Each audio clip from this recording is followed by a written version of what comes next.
Avec les noix de pécan caramélisées. On a différents degrés de cuisson de sucre autour de fruits secs. Donc par exemple, on peut faire d'abord, dans un premier temps, des fruits secs glacés. Glacés, c'est-à-dire juste enrobés d'un sucre cuit. Ensuite, dans un deuxième temps, si on continue la cuisson, on a des fruits secs qu'on peut sabler, donc avec une texture de sable autour. Vous allez voir, on va la voir de toute façon.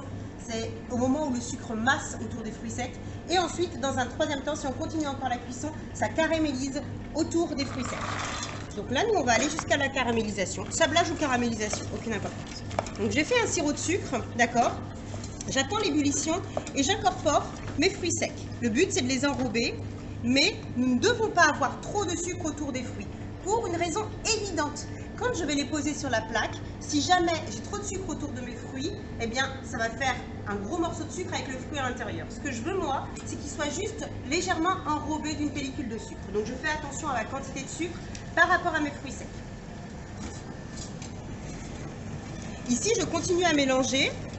Alors là, le sucre est un petit peu raide, on attend qu'il se réchauffe, puisque les fruits ont bloqué la température. Donc petit à petit, ils vont se réchauffer.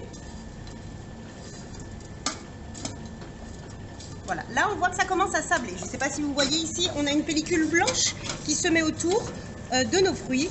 C'est lorsque le sucre masse. Donc c'est volontaire puisque j'ai continué à remuer. Si j'avais voulu que le sucre ne masse pas, je n'aurais pas remué. D'accord ? Vous savez, le sucre masse lorsque on le remue, lorsqu'on y ajoute des impuretés, des matières grasses. Là, j'ai fait toutes ces choses à la fois.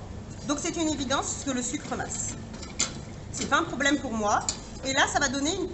Enfin, là, on le voit peut-être pas beaucoup, mais ça donne une texture sableuse autour de mes fruits secs. On appelle ça les fruits sablés. Donc moi, je vais aller jusqu'à la caramélisation. Donc je continue à chauffer. Et ce côté sable va devenir une petite pellicule de caramel autour du fruit sec. Et c'est exactement ce que je veux. Donc je continue à chauffer. Si je ne remuais pas, il y aurait un caramel foncé d'un côté du fruit sec et un caramel clair de l'autre côté. Donc pour avoir un caramel uniforme, encore une fois, autour de mon fruit, il faut que je remue.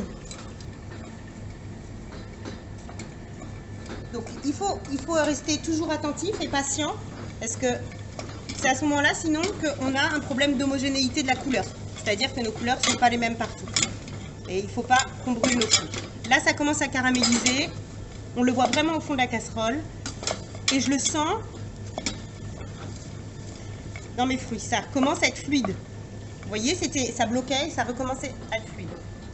Vous faites sûrement ces étapes aussi au four. Ça existe. On peut sabler les fruits secs au four. Très intéressant. Très très intéressant parce que ça apporte quelque chose encore de différent. Donc là, c'est bon pour la caramélisation.